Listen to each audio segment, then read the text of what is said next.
வணக்கம் நண்பர்களே! வாழ்க்கை அப்டேட் டே முதல் நாள் காலையில எந்திரிச்சு பல்ல கர கர கர கர கரன்னு தேய்ச்சிட்டு, அடுத்து பார்த்தீங்கன்னா, சூடான சுவையான ஒரு காஃபிய போட்டு வீட்ல தோசை சுட்டு குடுத்தாங்க.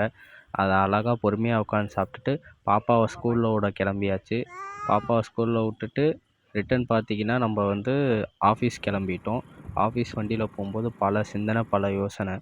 புடிக்காத வேலை, இஎம்ஐ கட்டணும், வீட்டுக்கு கமிட்மெண்ட் இருக்கு, காசு குடுக்கணும். இதெல்லாம் நினச்சிக்கிட்டே போயிட்டுருந்தேன். இந்த மாரி யார் யாரெல்லாம் பிடிக்காத வேலைக்கு வெறும் சம்பளத்துக்காண்டி போறீங்கன்னு சொல்லிட்டு சொல்லுங்க. நானும் தெரிஞ்சுக்கிறேன். இன்னைக்கு ஒர்க்கு கல்லணை வரைக்கும் இருக்கும். அங்கே போய் பார்க்கலான்னு சொல்லி போனேன். அங்கே போனால் பீஸ்ஃபுல்லாக இருந்துச்சு. ஸோ அங்கே அந்த தண்ணி ஓரதெல்லாம் பார்த்துட்டு ஜாலியாக என்ஜாய் பண்ணிகிட்டு இருந்தேன். கொஞ்சம் ஸ்ட்ரெஸ் ரிலீஃபாக இருந்துச்சு. ரொம்ப நல்லா இருந்துச்சு. அப்புறம் ஈவினிங் ஆயிடுச்சு. ஒரு டீயை போட்டோம். வாங்களேன் டீ சாப்பிட்லாம் எல்லாரும் சேர்ந்து. அப்புறம் நைட் ஆயிடுச்சு. பழச மறக்கக்கூடாது. ஸோ நாளைக்கு பெட்ரோல் போடுறதுக்கு கையில் காசு இல்லை. என்ன பண்ணலாங்கும்போது எப்பயுமே எனக்கு கை கொடுக்குற ஒரே வேலை என்னென்னா ரேபிட்டோ தான். ஸோ 2 ரைடு ஓட்டினேன். ரூ. 60 வந்துச்சு.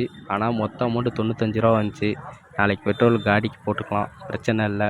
எங்கள் வீட்டில் புதுசாக ஒரு தோசை கல் வாங்கியிருந்தாங்க. ரொம்ப சின்ன கல். அந்த கல்லில் 2 தோசையை சுட்டு சாப்பிட்டுட்டு இன்றைக்கி நாளை முடிச்சுக்கிட்டேன். பாய்.